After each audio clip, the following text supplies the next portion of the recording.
예수님 부활하셨습니다. 여러분도 부활하셨습니다.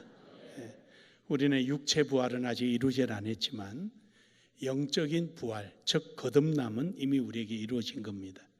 그러므로 여러분, 우리는 이 땅에 살지만 이 땅의 목적을 위해서 사는 것이 아니라 우리를 부활시켜 주신 하나님의 뜻을 따라 살아가는 신성한 변화된 삶임을 믿으시길 바랍니다.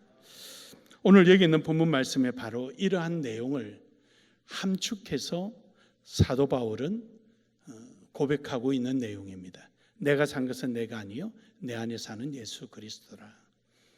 그렇습니다. 우리는 내 몸은 지금 현재 비록 여기 있지만 나의 정체성은 천국에 있다는 것입니다. 나는 여기서 잠시 잠깐 살는지 모르지만 영원한 삶은 하나님께 있다는 것입니다. 그러므로 여러분, 오늘 우리는 내가 사는 것은 내가 아니요 내 안에 사는 예수 그리스도로 말미암아 거듭난 생활이 우리 속에 있음을 믿으시기 바랍니다. 이것을 우리는 새 생명이라 해서 예수의 생명으로라는 제목으로 함께 은혜 나누기를 원합니다. 예수의 생명으로 우리는 변화된 것은 바로 한마디로 표현하면 성리입니다. 성리의 결과입니다.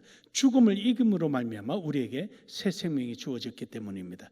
이처럼 우리는 예수 그리스도 안에서, 즉 예수 그리스도로 말미암아 새 생명을 얻었으므로 우리는 성리한 것입니다. 그러므로 오늘 우리 여러분과 저는 예수의 생명으로 살아가는 은혜가 있기를 주의 이름으로 축복합니다. 예수의 생명으로 살아가는 사람에게는 다음과 같은 특징이 있습니다. 첫 번째로 십자가를 자랑하는 신앙으로 살아간다라는 것이죠. 그 삶 속에 외적이든 내적이든 십자가에 대한 자랑이 굉장히 큽니다. 자기 속에서도 십자가에 대한 자랑이 있고, 십자가 아니면 내가 오늘 이렇게 되지 못했다는 걸 알게 되는 거죠. 또 뿐만 아니라 누구에게나 자랑할 때도 십자가를 자랑하게 되는 것이죠. 유인적선, 오늘 본문 말씀에 그렇죠. 내가 사는 것은 내가 아니요 오직 내 안에 사는 그리스도께서 사시는 것이라. 이제 내가 육체 가운데 사는 것은 나를 사랑하사 나를 위하여 자신을 버리신 하나님의 아들을 믿는 믿음 안에서 사는 것이라. 즉 20절에 보면 그리스도와 함께 십자가에 못 박힘으로 내가 사는 것은 내가 아니라 고백하고 있는 것입니다. 그러므로 나의 존재는 어디서부터 오느냐? 십자가로부터 오는 것이다 라는 것이죠. 그래서 우리는 십자가를 자랑할 수밖에 없죠. 그러므로 여러분, 우리가 항상 주님 안에서 이러한 자랑스러운 여러분 되기를 주의 이름으로 축복합니다. 이 종종 외국에 나가 보면은요, 중국 사람들이 많이 이래 관광객이 오잖아요. 그러면은 저보고도 물어요. 그 중국 사람이냐 그러면 아니라고, 난 한국 사람이라고. 중국 사람 속에 이렇게 잘생긴 사람 본 적 있냐고. 그러면 한바탕 웃어요. 우리는 한국 사람이라고 이렇게 자랑할 만한 이유 중에 하나는 어디 있습니까? 국격이 그만큼 있으니까 그런 것이죠. 그렇기 때문에 우리는 당당하게 한국 사람이라고 표현을 하는 것이죠. 그러나 이거보다 더 위대한 것은 뭐냐? 우리는 십자가로 말미암아 오늘 여러분과 제가 살아가고 있고 하나님의 자녀가 됐다는 사실입니다. 갈라디아서 6장 14절에 보면은 십자가라는 사실은 아주 중죄인이 못 박히는 것입니다. 그 형틀이죠. 십자가 형틀입니다. 그런데 우리에게는 그 십자가가 바로 자랑거리입니다. 그러나 내게는 우리 주 예수 그리스도의 십자가 외에는 결코 자랑할 것이 없으니. 그렇습니다, 여러분. 우리는 그 십자가가 우리에게는 절대적인 자랑입니다. 우리가 갈라디아서 6장 12절에도 보면은요, 십자가를 인하여 우리가 면해보려고, 고난을 면해보려고 하는 어리석은 사람도 없잖아 있다라는 것입니다. 여러분, 오늘 여러분과 제가 예수 그리스도를 믿음으로 우리의 신앙을 생활해 나갈 때 우리에게 십자가와 같은 어떤 어려움이 있고 힘듦이 있을 때도 있습니다. 그러나 여러분, 그거 결코 피하려고 하지 마십시오. 도리어 그것을 넘고 나면은 우리의 자랑이 있는 줄 믿으시길 바랍니다. 그래서 사도 바울은 갈라디아서 6장 17절에서 이릅니다. 자기가 그 많은 예수 그리스도의 사역을 하면서 그 십자가를 짊어진 것을 그는 도리어 자랑하며 이릅니다. 예수의 흔적이라. 할렐루야. 사랑하는 여러분, 여러분 속에 있는 그 예수의 흔적, 여러분 도리어 자랑이 되기를 주의 이름으로 축복합니다. 그래서 우리는 마태복음 16장 24절에 있는 말씀처럼 십자가를 결코 피하지 않습니다. 도리어 그 십자가를 즐거이 짊어지는 것입니다. 그러므로 예수님께서도 우리에게 너희는 십자가를 지고 나를 따르라 라고 말씀하십니다. 그러므로 여러분, 오늘 여러분과 제가 짊어지는 그 십자가, 이것은 도리어 우리에게는 자랑이요 감사인 줄 믿으시길 바랍니다. 이 십자가보다 더 큰 가치는 없습니다. 왜냐하면 빌립보서 3장 8절에 보면은 사도 바울은 그 십자가를 지기 위하여 자기에게 있는 모든 것들은 전부 다 배설물로 여겼다는 것입니다. 여러분, 자기가 가지고 있는 지식이나 이런 경험이나 가지고 있는 자기가 나타내 보일 만한 모든 것을 배설물로 여겼다는 것은 필요 없다는 얘기가 아닙니다. 도리어 십자가보다도 자랑할 만하지 못하다는 것이죠. 그러니까 십자가만한 가치는 없다는 것입니다. 왜냐하면 데살로니가전서 1장 5절에 보면은 하나님께서 그것을 보고 인정하셨기 때문입니다. 이는 하나님의 공의로운 심판의 표요 너희로 하여금 하나님 나라에 합당한 자로 여김을 받게 하려 함이니 그 나라를 위하여 너희가 또한 고난을 받느니라. 십자가의 고난은 하나님으로부터 인정받는 것입니다. 사랑하는 여러분, 오늘도 여러분은 그러므로 이 십자가를 자랑하기를 주의 이름으로 축복합니다. 십자가를 자랑하는 삶이라는 것은 일상적으로 우리가 헌신하는 삶이요, 사랑을 실천하는 것이요, 예수 그리스도의 복음을 전파하는 것입니다. 그러므로 여러분, No cross, no crown이라 그랬습니다. 십자가 없는 영광은 없습니다. 오늘도 여러분 십자가를 사모하고 사랑하기를 자랑하기를 주의 이름으로 축복합니다. 두 번째로는 예수 안에서 생명을 살아가는 사람은 부활의 신앙을 누리는 것입니다. 부활은 선언적인 것이 아닙니다. 실제적인 것입니다. 부활은 단순한 약속이 아닙니다. 오늘의 응답입니다. 그러므로 여러분이 살아가는 이 삶은 바로 부활을 누리는 삶이 되어야 할 것입니다.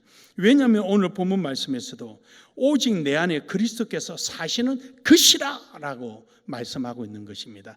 살을 것이다 라가 아니라 사시는 것이라 라고 말했습니다. 그렇습니다. 바로 여러분의 지금 오늘 살아가는 삶은 부활의 삶을 살아가는 것입니다.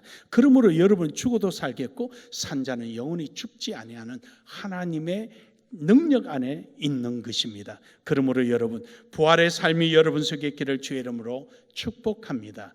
사도행전 4장 19절에서 20절에 보면은 이러한 신앙은 죽음을 두려워하지 않습니다. 내게 닥치는 어떤 환난이나 어려움을 두려워하지 않습니다. 앞서도 말씀드린 대로 죽어도 살겠고 산자는 영원히 죽지 아니하기 때문입니다. 믿으십니까? 그러므로 우리는 두려움이 없습니다. 요한복음 6장 40절에 보면은 생명의 주인이신 우리 주 예수 그리스도를 우리가 의지하고 예수 그리스도 안에 있기 때문에 내가 산 것은 내가 아니요 내 안에 사는 예수 그리스도로 말미암아 살아가는 것이기 때문에 우리는 조금 더 두려움이 없는 줄 믿으시길 바랍니다.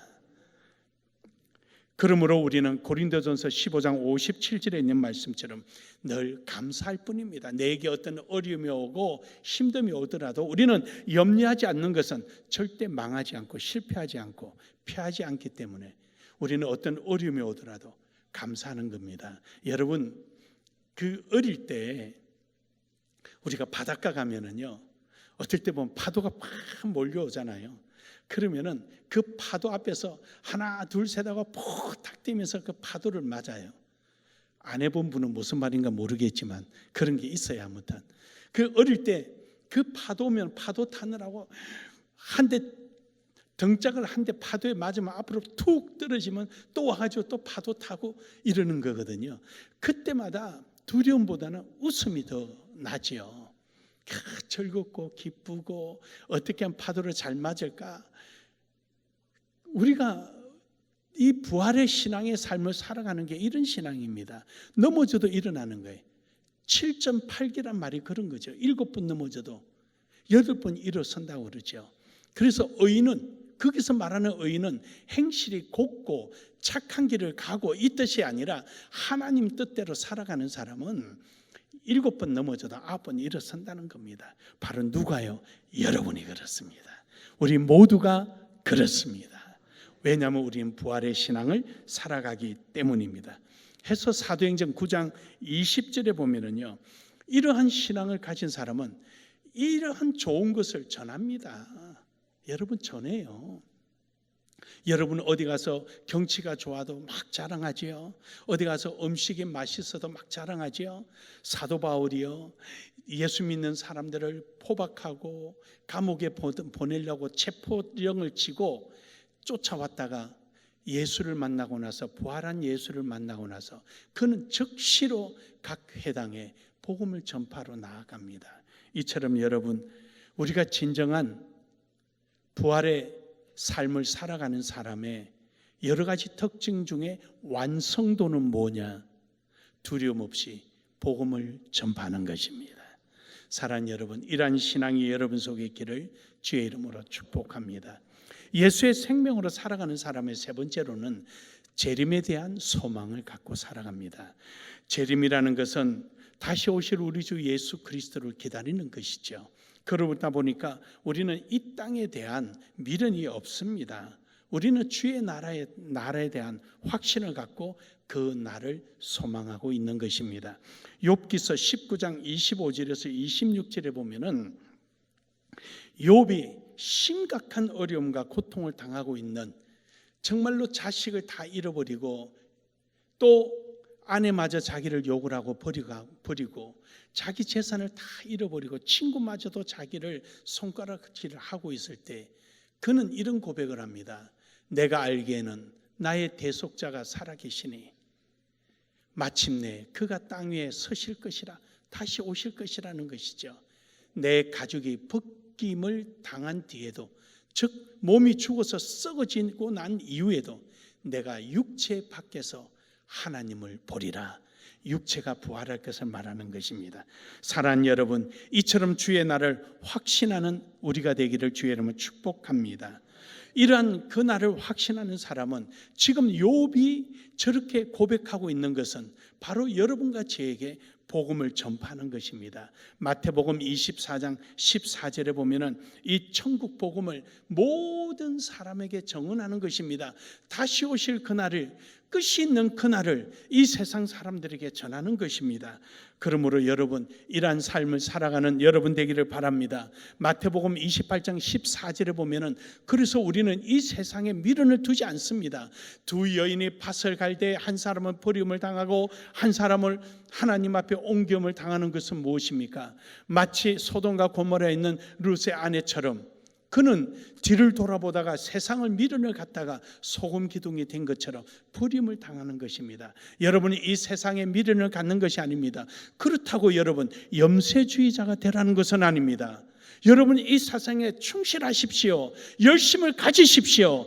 그러나 그것이 목적이 아니라는 것입니다. 그것은 하나의 주님의 날을 준비하는 과정일 뿐이지 그것이 목적이 아니라는 것입니다. 우리는 염세주의자들처럼 이 세상을 버려라, 우리는 주님 만날 그날을 위하여 이 모든 것을 버려라, 가치 없다, 그런 게 아닙니다. 절대 아닙니다. 여러분이 살아가는 이 세상은 분명히 열심을 갖고 최선을 다하십시오. 여러분, 그러나 그것이 목적이 아니라는 것입니다. 과정일 뿐입니다. 사랑하는 여러분, 이처럼 오늘 여러분과 저는 버림을 받는 자가 아니라 하나님 뜻 안에서 우리가 살아가는 이런 은혜가 있기를 주의 이름으로 축복합니다. 그러므로 마태복음 25장 28절에서 30절에 우리에게 주어진 이 세상에 최선을 다하십시오. 이 과정에 충실하십시오. 그럴 때 하나님이 오셔서 잘했다 칭찬하시고 가진 자에게 더 많은 것을 주시며 우리에게 상급을 주실 줄 믿습니다. 그러므로 여러분, 항상 하나님의 선한 일을 위해서 주님께서 우리에게 맡기신 그 뜻을 깨닫고 그 뜻을 이루기 위하여 오늘 여러분과 저는 최선을 다하는 신앙이 되기를 주의 이름으로 축복합니다. 그러기 위해서 우리는 하나님의 말씀이 있는 자리에 모이기를 힘써야 합니다. 히브리서 10장 25절에 그날이 가까울수록 너희는 모이기를 힘쓰라라고 말씀하십니다. 그렇습니다. 그날이 가까울수록, 주의 날이 가까울수록 우리는 더욱더 말씀에 붙들려 있고 말씀 안에서 의지하고 말씀으로 살아가는 것입니다. 요한계시록 22장 20절에 보면은 하나님께서 우리에게 말씀하시기를 간절한 마음으로 주의 날을 기다리라. 내가 속히 임하리라. 할렐루야. 주님께서 속히 임하리라고 말씀하시는 그 말씀 앞에 여러분과 저는 이렇게 답변합시다. 아멘 주 예수여 오시옵소서. 제가 속히 오리라 그러면 여러분 그렇게 답변합니다. 속히 오리라. 정말입니까? 정말입니까? 정말입니까?